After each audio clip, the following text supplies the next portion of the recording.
सांग. हा म्हणजे प्लॅन ब्रीडिंग.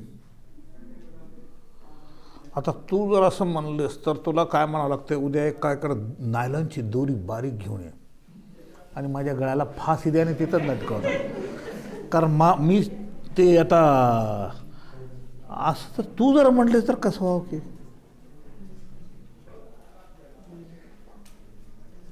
बैस ह्याच्या तोंडातून आणखीन काढू. तू तुझंच काहीतरी म्हणत होती, आणखीन काहीतरी म्हणतो म्हणतो. बरं बैस घे तू बैस. हां आलं तुझं बरोबर आहे, करेक्ट आहे. हां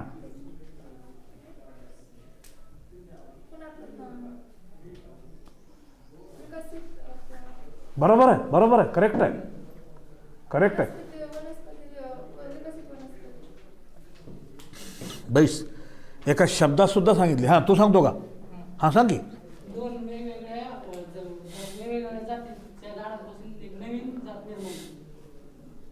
दोघांचंही बरोबर आहे.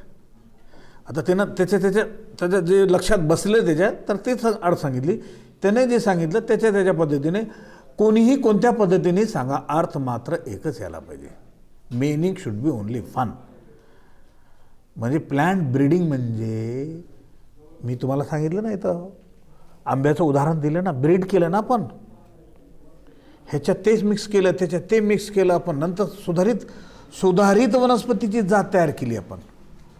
लक्षात आलं? हे टोटल प्राण्यामध्ये वनस्पतीमध्ये अशा ब्रीडिंग करून नवीन संकरित जात तयार केली जात आहे. That is a hybrid plant or animal.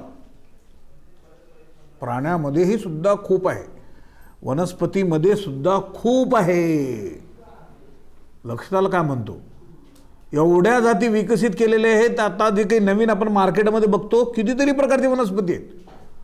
फळामध्ये आहेत, पालेभाज्यांमध्ये आहेत, कडधान्यामध्ये आहेत, बरोबर आहे. आणखीन कशामध्ये ते मी अन्नधान्य जे काही आपण खाण्यासाठी आपण वापरतो ते सगळ्यामध्ये नवीन व्हरायटी आपण विकसित केलेली आहे. मात्र ती नवीन व्हरायटी कशी असायला पाहिजे, त्याला 2 पॉईंट आहेत.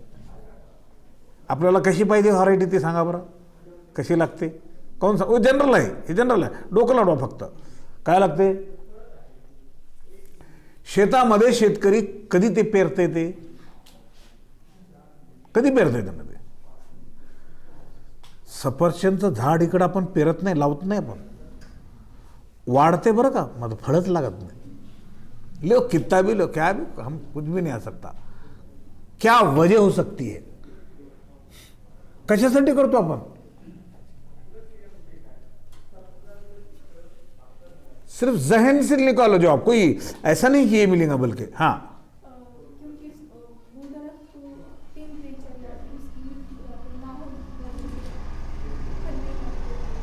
नहीं वो नहीं पूछ रहा मैं. ये हाइब्रिड अपन हाइब्रिडेशन क्यों करते हैं?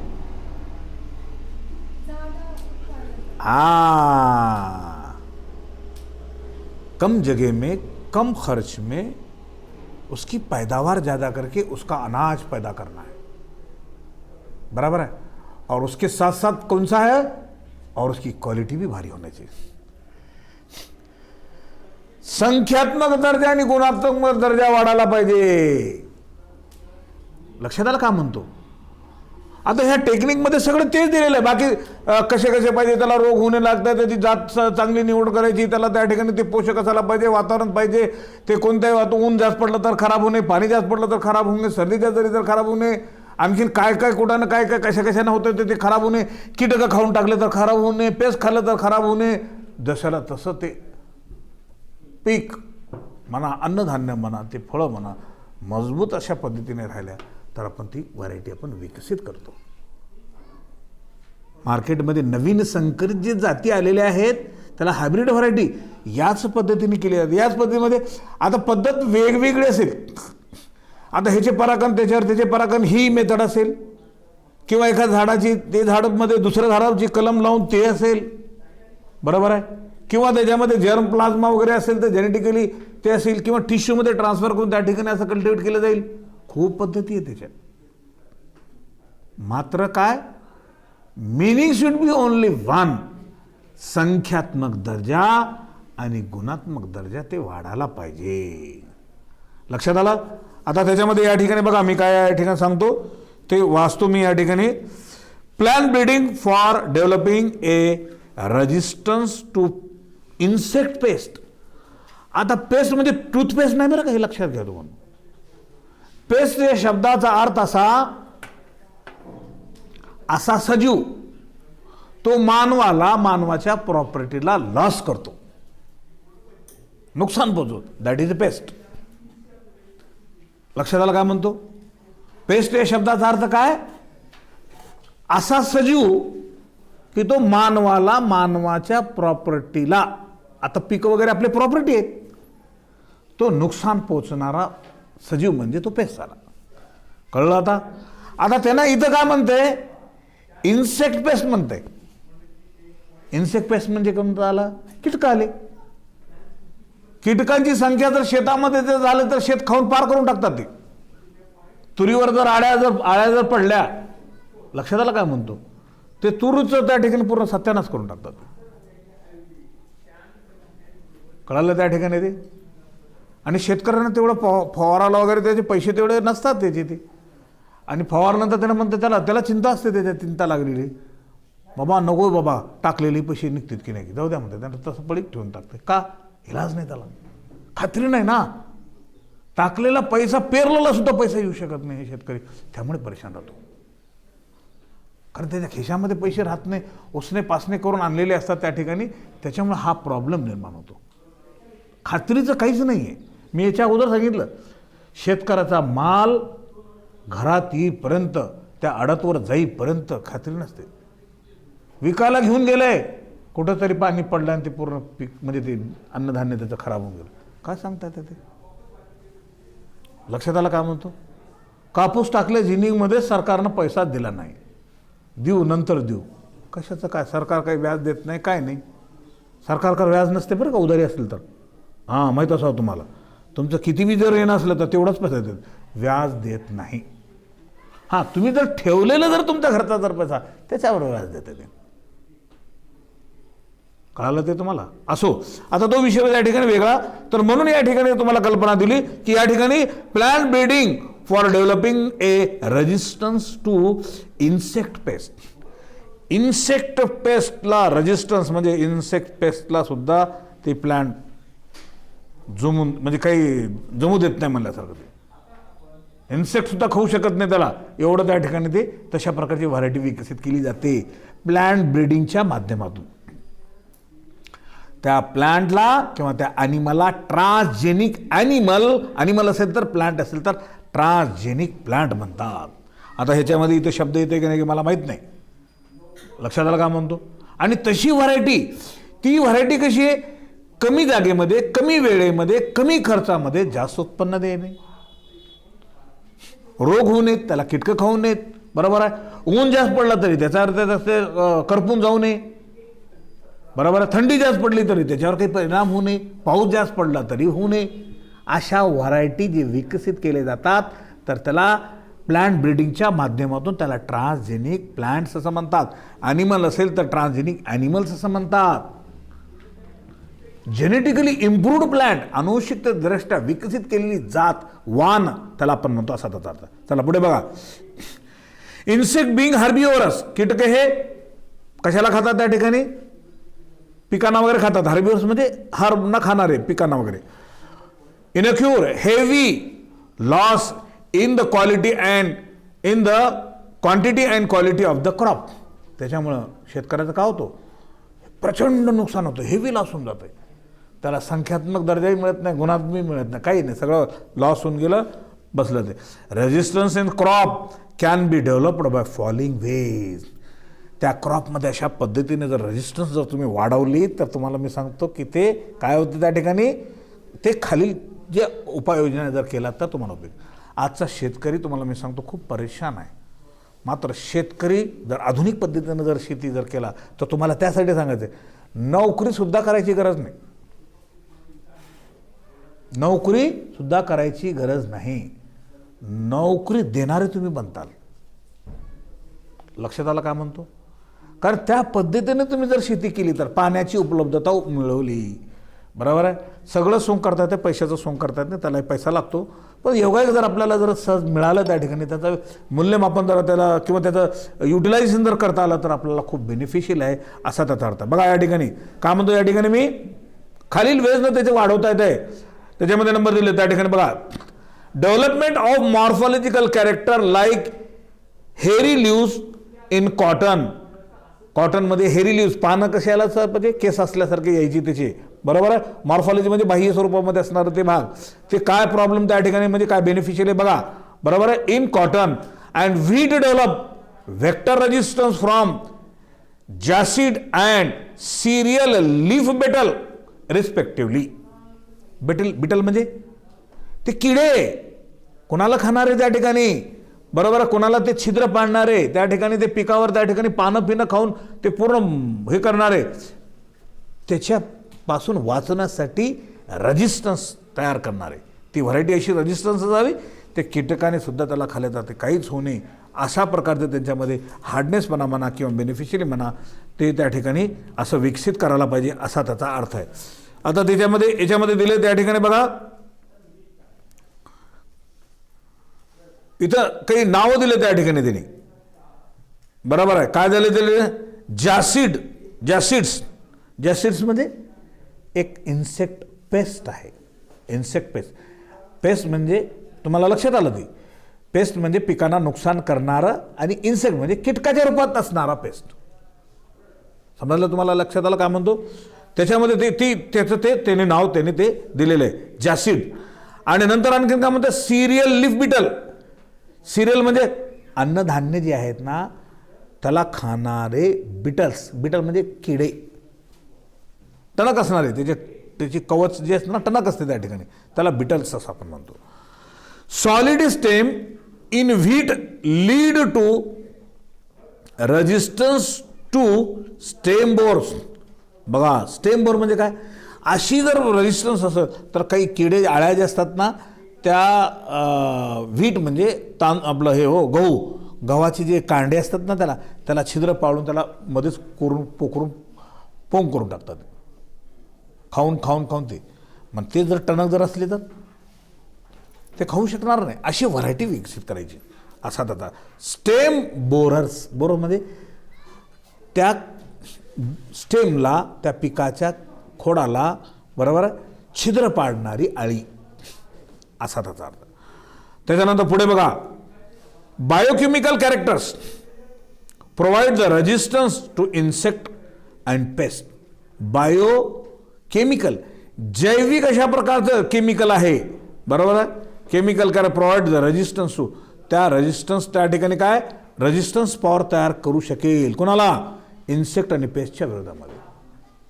इन्सेक्ट बी खाल्ला, पेस्ट बी खाल्ला तर काही उपयोग होणार नाही, कारण ती व्हरायटी तशी स्ट्रॉंग आहे. लक्षात आलं, असा त्याचा अर्थ आहे. आता तुम्हाला मी सांगतो की उन्हाळ्यामध्ये बघा सगळे पिकं करपतात, पळसाचं झाड बघा त्या ठिकाणी उन्हाळ्यामध्ये सुद्धा हिरवंगार दिसतं का, त्याच्या भोवतीची असणारा जो भाग आहे तो टणक पण असतो त्याच्यामध्ये, त्याची क्युटिकल, त्याचं आवरण वगैरे असा त्याचा अर्थ त्या ठिकाणी. पुढे बघा त्या ठिकाणी, for example high aspartic acid, low nitrogen, sugar content in maize lead to resistance against the stem borer. बघा हे जर त्याच्या प्रमाणामध्ये जर त्या ठिकाणी काय असते, त्या ठिकाणी म्हणजे काय असते, हाय ॲस्पर्टिक ॲसिड आणि शुगर केन याचं जर प्रमाण जर त्याच्यामध्ये जर असलं त्या ठिकाणी लीड टू, त्याच्यामध्ये ते कमी करण्यासाठी, छिद्र पाडण्यासाठी कमतरता पडते. The nectar resistance cotton having smooth leaves develop resistance against the bollworm. गोल जे आहेत ना, गोल किडा जे आपण म्हणतो, आळी जी असते वर म्हणजे ते छिद्र पाडते, आणि ते कॉटनला सुद्धा छिद्र पाडले की पूर्ण कॉटन खराब करून टाकते. ते कापसाची बोंड वगैरे जे आपण म्हणतो ना, आपण किडे लागले म्हणतो आपण, ती खराब होऊन जाते, ती वाण, ती जात, असा त्याचा अर्थ आहे. बघा त्याच्यामध्ये पुढे काय, सम पेस्ट रेजिस्टन्स व्हरायटी आर.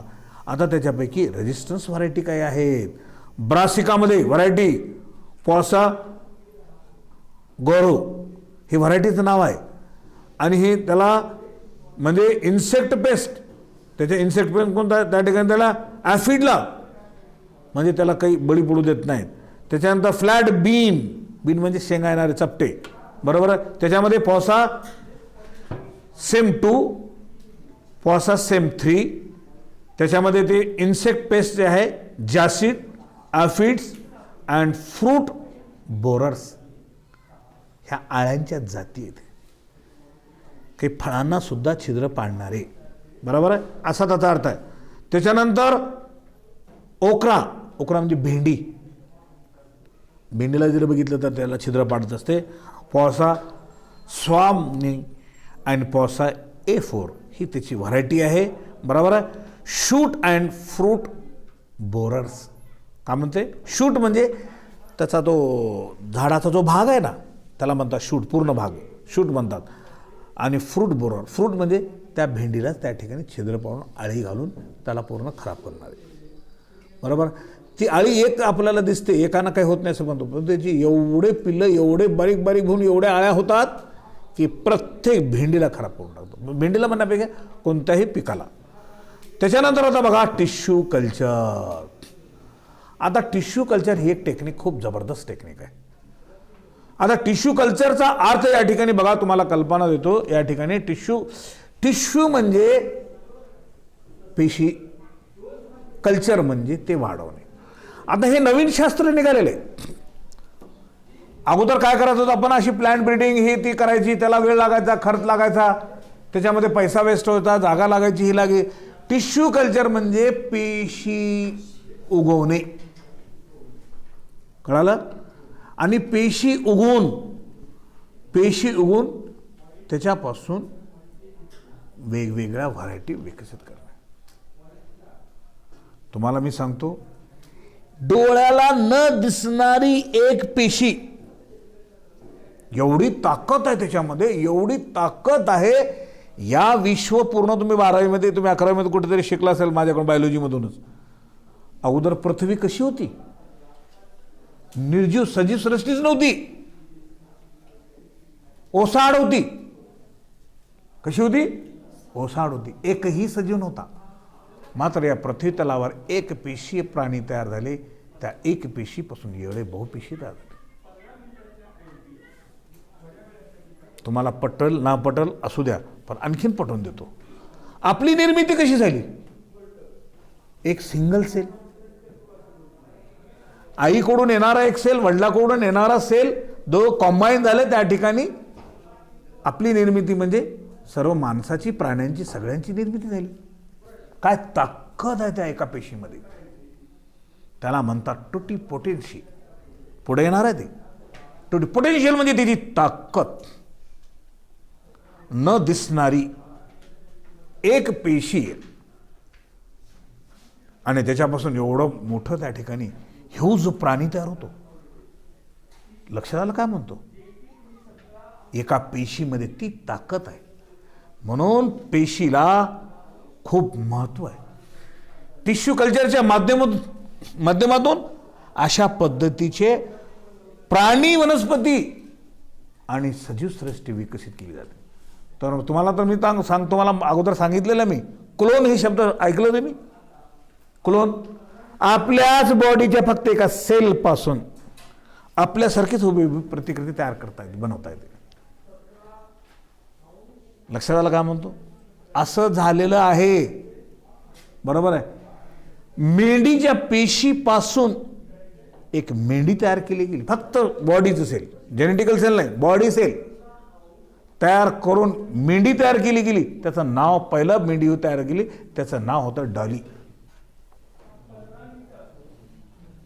आता ह्याच्यामध्ये वाद आहेत, आपल्यासारखी उभी प्रतिकृती तयार करायची का नाही. कोणी म्हणते करू नये, कोणी म्हणते करावं. दोन्ही बाजू सांगतो. करावं म्हणजे संशोधन एक नवीन होईल, बरोबर. आणि करून म्हणजे मात्र ती पेशी, ती जातीवान म्हणजे आपल्यासारखी एवढी स्ट्रॉंग राहणार नाही. वातावरणामध्ये आलेलं ऊन, वातावरणामध्ये आलेलं पाणी, त्या वातावरणामध्ये झालेला बदल ते सहन करू शकत नाही. लवकर त्याच्या वातावरणामधले मायक्रोजम अटॅक लवकर होतील. वातावरणामध्ये तर तुम्हाला अगोदर कल्पना दिलेली आहे की व्हायरस आणि बॅक्टेरिया, बुरशी हे पृथ्वी तलावर अशी जागा नाही, तिथे सगळीकडे आहेत. लक्षात आलं का म्हणतो? आणि ते जर रोगाला जर बळी पडले तर ते जास्त दिवस टिकू शकत नाही. मग काही लोकांनी असा विचार केला की बाबा ती वाण विकसित करावी आणि आपल्यासारख्यांचे समजा काही डोळे आहेत, हृदय आहे, किडनी आहे, खराब झाली तर दुसऱ्यांची कोणाची घ्यायची? मग ते कोणी बी देणार, सर्व कंजूस झालेले आहेत. बरोबर आहे का? नका मी देणार म्हणते. मेल्यानंतर द्यायचं असते ते, पण तरी देत नाहीत. मेल्यानंतर काय होते? मी नेहमीच म्हणत असतो, जाळून टाकतात नाही तर फुकून टाकतात माणसाला, म्हणजे जाळून टाकतात तर पुरून टाकतात, माती मौन होते, तरी देत नाही. मरणोत्तर अवयदान करायला पाहिजे असं माझा ठाम निश्चय आहे. मेल्यानंतरच अवयव घेतले जातात आपले. तुमचे डोळे जर घेतले गेले तर कोणाला घेतील? मेल्यानंतर घेतात ते. तुम्ही लिहून द्यावं लागतं ते अर्ज वगैरे. अहो ते डोळे ज्यांना दृष्टी नाही त्याला दृष्टी मिळेल हो तुमच्यामुळे आपल्या सगळ्यामुळे. बरोबर, दान केल्यामुळं. मेल्यानंतर काय होईल? त्याचा अर्थ काय होईल? त्याला दृष्टी मिळेल, त्यांना जग बघेल, कधीच न बघितलेलं मिळेल. आणि आपण डोळे आपले दिल्यामुळे आपण बघितल्यासारखं हो. आपले डोळे म्हणजे आपण बघितल्यासारखं आहे की साधा अर्थ आहे. नाहीतरी काय, मेल्यानंतर आपल्याला पुरून टाकतात, कुजून सगळं पूर्ण नायनाट होऊन जाते, नाहीतर फुकून टाकतात. हे दोन पक्क्या असतात गोष्टी. बरोबर आहे? पण ते डोळे असे. आता मला हे सांगत म्हणायचं की असं का व्हरायटी विकसित करतात? त्याचं कारण असं या ठिकाणी की ती व्हरायटी विकसित केली तर त्यांनी असं सांगितले की बाबा लागल्याने अवयव असेल तर त्यांना मारून नंतर घेता येईल. अरे मारून म्हणजे? काही लोकांनी म्हणजे ती जीवच आहे की मग कशासाठी वाढवलं ते? हेही जीव आहे, तेही जीव आहे, मग हे कशाला खेळ करायचं त्या ठिकाणी? म्हणून त्याच्यावर थोडंसं नियंत्रण आहे. लक्षात आलं काय म्हणतो? असा त्याचा अर्थ. म्हणजे या एवढं शास्त्र विकसित केलं गेलेलं आहे. शास्त्रामध्ये एवढी ताकद निर्माण आलेली आहे आणि शास्त्राच्या माध्यमातून नवीन शोध दिवसेंदिवस निघत आहेत. आलं लक्षात? चला त्याच्यामध्ये बघा, या ठिकाणी परत या ठिकाणी सांगतो मला कोणता भाग आपला? टिश्यू कल्चर चालू आहे आपला बघा. बरोबर आहे? टिश्यू कल्चर हे काय बघा? It is actually a collection of A different techniques. It is actually a collection of different techniques. बघा, एक वेगळ्या प्रकारे टेक्निक म्हणते. इट इज इन फॅक्ट, हे वस्तुस्थिती आहे, emerged as a technique of plant biotechnology. Plant biotechnology म्हणजे वनस्पतीशास्त्रामध्ये वनस्पतीचं औद्योगिकरण खूप अशा पद्धतीने केलं जातं. टेक्नॉलॉजी म्हणजे काय? बायो म्हणजे जीवाचा वापर करून उद्योगधंद्यामध्ये प्रगती करणे. बायोटेक्नॉलॉजी खूप त्याच्यामध्ये प्रगती झालेली आहे. बरोबर आहे? मग त्याच्यानंतर काय? It is isolated cell. पेशीला वेगळं केलं जातं. बरोबर आहे? इट इज, हे काय आहे? Here isolated cell, tissue, organ are grown in a vitro on a solid liquid nutrient medium. म्हणजे काय? कुठे याला करायचं? इन विट्रो म्हणजे काचेच्या ग्लासमध्ये, काचेच्या टेस्ट ट्यूबमध्ये. इन विट्रो शब्द त्या ठिकाणी आहे. टेस्ट ट्यूब बी तसंच केली जाते. मी 11वीमध्ये, आता तुम्हाला हे खरं तर 12वीमध्ये 11वी कशाला 12वीमध्ये शिकवले, सुरुवातीचे धडे जे शिकवत असताना तुम्ही ते उघडूनच बघितले नाही ऑनलाईनचे वाटतं, तर त्याच्यामध्ये सगळं डिटेल दिलेलं आहे. टेस्ट ट्यूब बेबी काय प्रकार आहे? एखाद्या स्त्री पुरुषाला त्या ठिकाणी अपत्य होत नसतील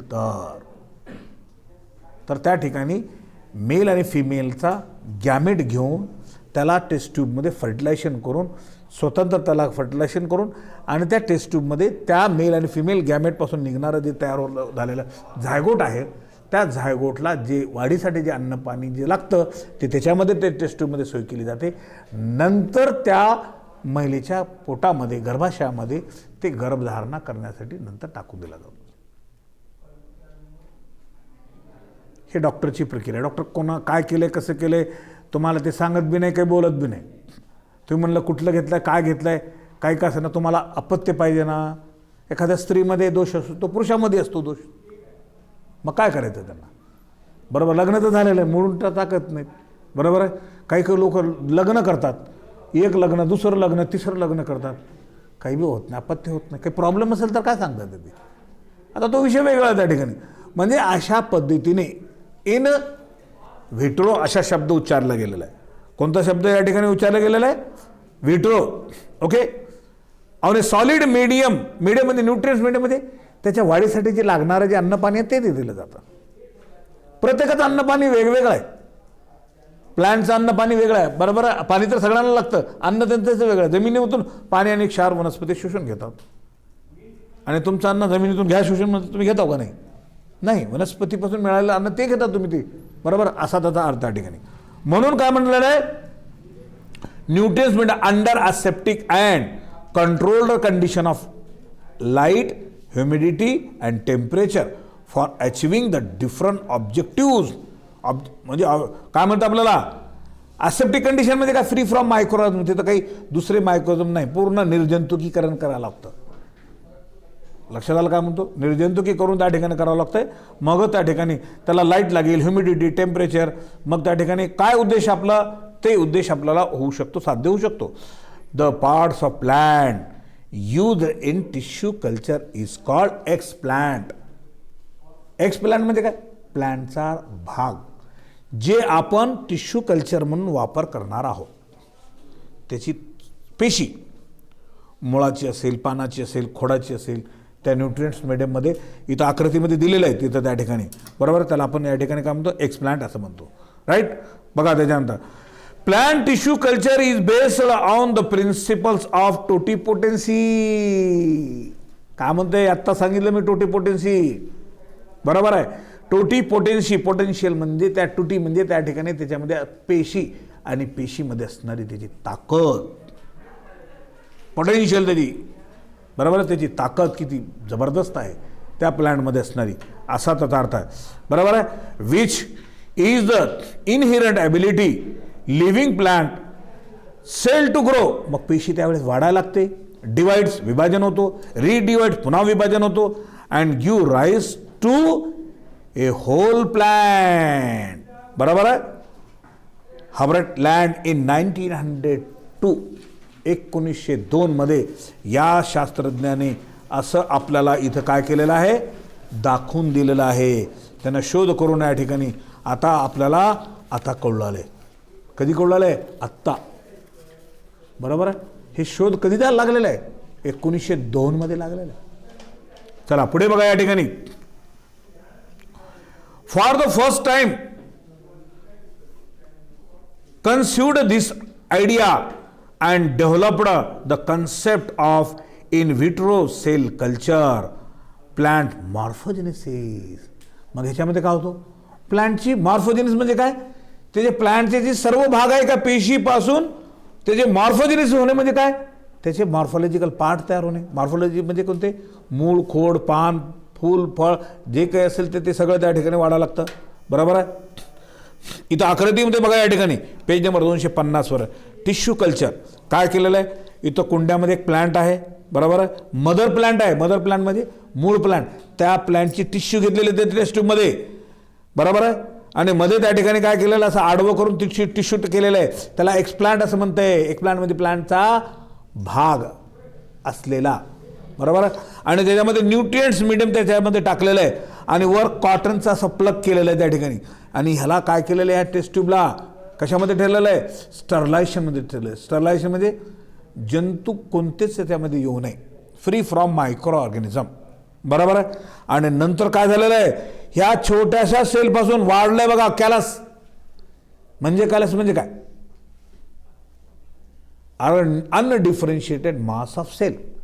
अनडिफरन्शिएटेड म्हणजे पेशींचं एक पेशी, दोन पेशी, तीन पेशी असं मास, सगळ्या एका प्रकारचे पेशी, पण त्याला अनडिफरन्शिएटेड असं म्हणतात.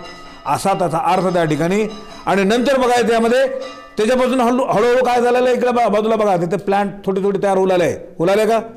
आणि नंतर हे छोटे छोटे रोपटे तयार झाल्यानंतर त्या प्लांटला नंतर कुंड्यामध्ये टाकून नंतर वेगवेगळ्या कुंड्यामध्ये त्याला प्लांटेशन करत आहेत.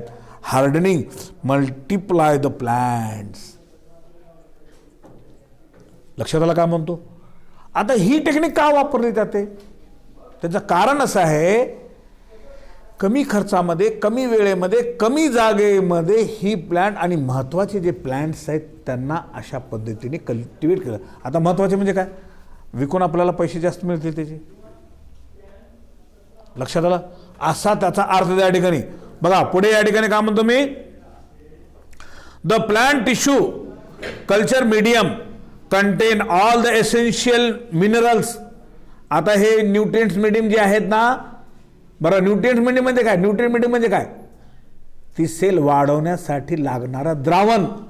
त्या द्रावणामध्ये सगळे त्याचे पोषक अन्न पदार्थ असतील त्याच्या वाढीसाठी लागणारे, बरोबर, मिनरल्स, न्यूट्रिएंट्स, हार्मोन्स, बरोबर आहे, जे काही त्याला वाढीसाठी त्याचे वेगळे त्याला वाढीसाठी काय लागतंय ते सगळे त्याच्यामध्ये असतील.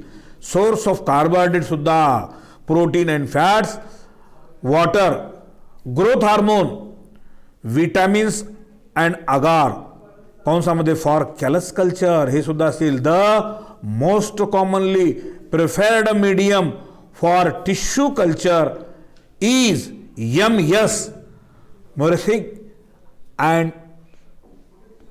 स्कॉप. मीडियम म्हणजे ते द्रावणाचं नाव दिले ते त्या ठिकाणी न्यूट्रिएंट्स मीडियमला. ओके, त्याच्यानंतर आता बघा, based on the nature of the explant.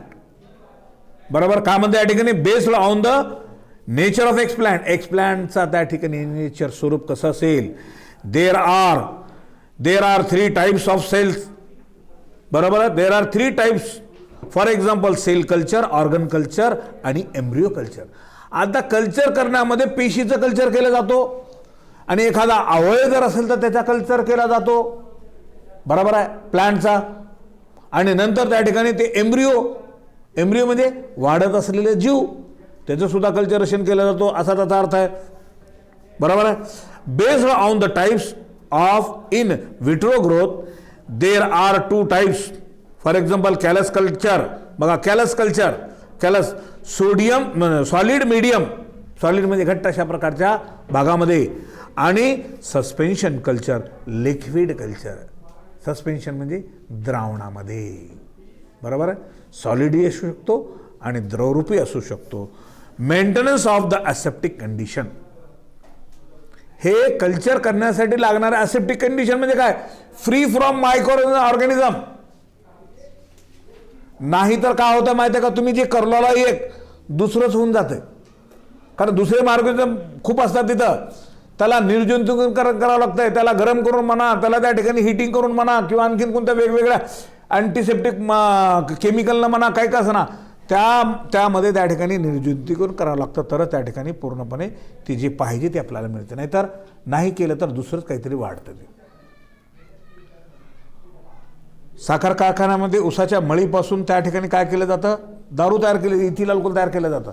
त्याच्या अगोदर ते भांड्याला ते पूर्णपणे निर्जंतुकीकरण करावं लागतं, त्यावेळेस येऊ शकेल. नंतर त्याची सॅम्पल जे पाहिजे ते टाकलं जातं, त्याला ॲसेप्टिक कंडिशन असं म्हणतात. Aseptic condition is essential so as to avoid the contamination by other harmful microorganism. Aseptic condition म्हणजे त्याला स्टरलायझेशन. का, दुसरे मायक्रोझम मारून टाकायला पाहिजे, नाहीतर दुसरे मायक्रोझम काय करतात, सगळं खराब करतात. ते दुसरं तिसरं जे दुसरं त्या ठिकाणी येतं. इट इज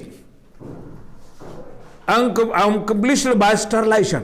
स्टरलायझेशन म्हणजे निर्जंतुकीकरण करणे, त्याच्यापासून केलं जातो. ऑफ ग्लासवेअर म्हणजे काचेचं भांडं, कंसामध्ये यूज ऑफ डिटर्जंट, साबणाचं पाणी त्या ठिकाणी. हॉट एअर किंवा हॉट एअर ओव्हन, गरम उष्णता देऊन त्या ठिकाणी जंतूला मारून टाकता येतं.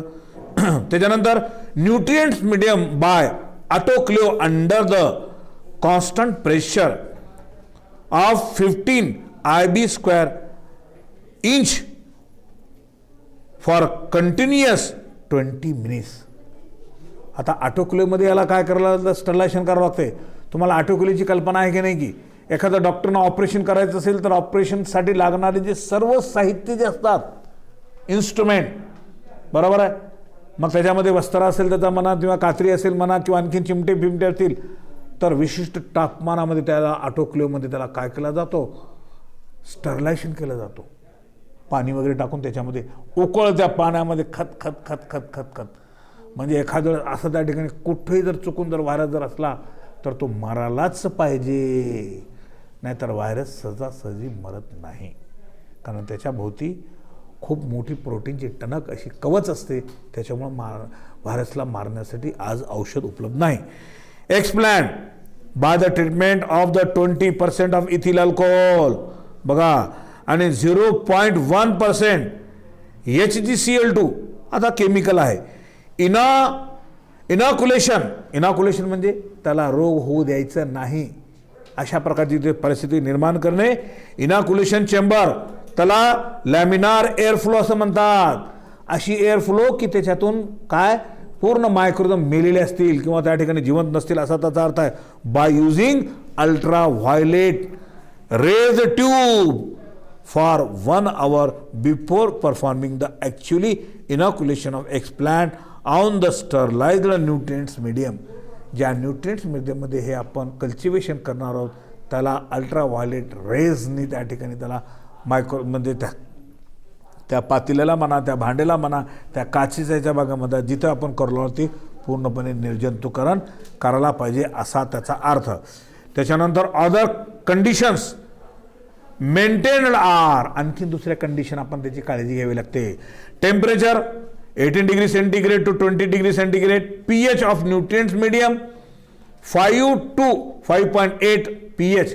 त्या प्रत्येक द्रावणाचं त्या ठिकाणी pH मोजून ठेवावं लागतं, बरोबर आहे. pH जर असेल तर त्या ठिकाणी या प्रमाणामध्ये पाहिजे, बरोबर आहे. Aeration particularly for the suspension culture. Aeration म्हणजे हवा देणे फॉर ग्रोथ. आता हवा सुद्धा स्टरलाइज केलेली पाहिजे, बरोबर आहे. In callus culture the solid medium is used, the development and organisation of tissue culture is lost. Hence the cell of explant divide and redivide to form a mass of undifferentiated cell called as callus. काय म्हणतात त्या ठिकाणी, पेशी वाढून वाढून वाढून एकाच प्रकारचा असा मास तयार होतो, त्याला कॅलस असे म्हणतात. कॅलस कशाला म्हणतात ते अंडरलाईन करा, बरोबर आहे. हे त्याचा अर्थ आहे बघा, इथून अंडरलाईन करा. Cell of explant divide and redivide to form a mass of undifferentiated cell called callus. एकाच प्रकारच्या पेशी, त्याच्यामध्ये फरक राहणार नाही, त्याला कॅलस असं म्हणतात. Okay. It is maintained on the solid medium. हे सॉलिड मीडियमवर कल्चर केलं जातं. Callus can be induced to form a organ like. नंतर हे कॅलस पासून काय तयार होतो, ऑर्गन लाईक काय, रूट. त्याला रायझोजेनेसिस. रायझोजेनेसिस म्हणजे मुळा तयार होणे, मूलियां तयार होना, मूलियां बराबर है. पौधे की जो मूलियां होते ना उसको बोलेंगे. End shoot कायलोजेनेसिस. शूट म्हणजे मुळाच्या वरचा भाग, त्याला शूट म्हणतात. जमिनीच्या वर येणारा आणि जमिनीच्या आत जाणारा मूलियां जिसको बोलेंगे हम झाड़ के पौधों के. ओके. एंड दस द प्लांटलेट्स. प्लांटलेट म्हणजे प्लांटला वर उगवत असलेले भाग, लक्षात आलं, प्लांटलेट्स. त्याच्यानंतर पुढे बघा या ठिकाणी काय म्हणतो मी, नो शेकर अजिटेशन इज नेड. इथं काही त्याला हलवून वगैरे काही त्याला काही हालचाल करायची काही गरज नाही. In suspension culture small group of cell or a single cell are used as explant in the liquid medium. आता सॉलिडमध्ये झालं, लिक्विडमध्ये द्रावणामध्ये सिंगल सेल, एकही पेशी जरी तुम्हाला डोळ्याला न दिसणारी ती पेशी जरी कल्चर केली की त्याला त्या पेशीला वाढीसाठी लागणारं अन्न पाणी जर व्यवस्थित मिळालं तर ती पेशी वाढते असा त्याचा अर्थ सस्पेन्शनमध्ये, बरोबर आहे. Or a single cell are used as a explant in the liquid medium. The liquid medium is constantly agitated by using the shaker agitators so that there is a constant mixing of medium and the explant. त्याच्यामध्ये त्या ठिकाणी त्याची हालचाल करावी लागते असा त्याचा अर्थ आहे. Both the callus and suspension culture die in due to course of time. विशिष्ट कालावधी नंतर ते काय होतं, मरून जातात.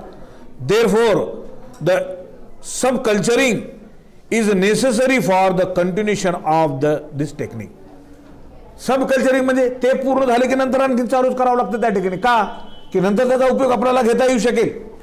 नंतर सगळे पूर्णपणे कोलॅप्स होतात आणि मायक्रो प्रोपोगेशन कॉलोनल प्रोपोगेशनचा भाग या ठिकाणी आहे.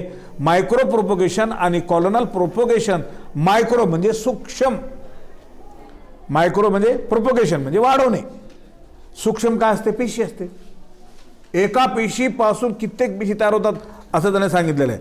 म्हणून organogenesis via shoots is considered as one of the most widely used commercial method of regeneration of plant. काही महत्त्वाचे प्लांट असलेले त्यांच्यामध्ये पुन्हा रिजनरेशन करण्यासाठी अशा या गोष्टीचा उपयोग केला जातो. कमी जागेमध्ये, कमी वेळेमध्ये, कमी खर्चामध्ये आपल्याला उत्पन्न खूप मिळतो असा त्याचा अर्थ आहे. त्याच्यानंतर micropropagation is also known as clonal propagation. Micropropagation म्हणजे सूक्ष्म वाढलेलं, कॉलनीच्या कॉलनी वाढतात त्याला कॉलोनल प्रोपगेशन म्हणतात. It is the only process adopted by the Indian plant बायोटेक्नॉलॉजिस्ट.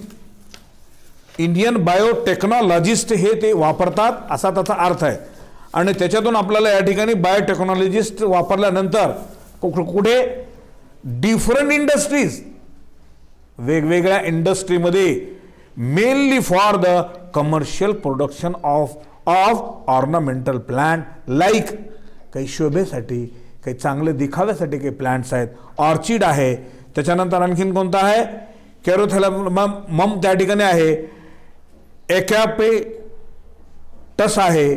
आणि नंतर हे अशा प्रकारचे काही प्लांट्स आहेत, काही आपल्या भागामध्ये येणारे आहेत, काही येणारे नाहीत. म्हणून जे आपल्याला ते इकडे येणारे नाहीत ते प्लांटची नाव आहेत. आता येणारे बघा या ठिकाणी प्लांट बनाना, बनाना म्हणजे केळी, नंतर त्या ठिकाणी ग्रेप्स द्राक्ष आणि सिट्रस लिंबू, अशी प्लांट आपल्याकडे येणारी आहेत.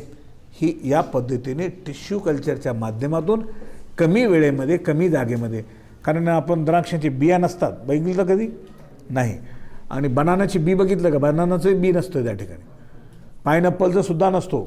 मग त्या पद्धतीने अण्णा आणि अशा पद्धतीने त्यांना विकसित केलं जातं असा त्याचा अर्थ आहे. आता बघा पुढे ॲप्लिकेशन्स ऑफ टिश्यू कल्चरचा भाग आपण नंतरच्या तासिकेमध्ये पाहूया.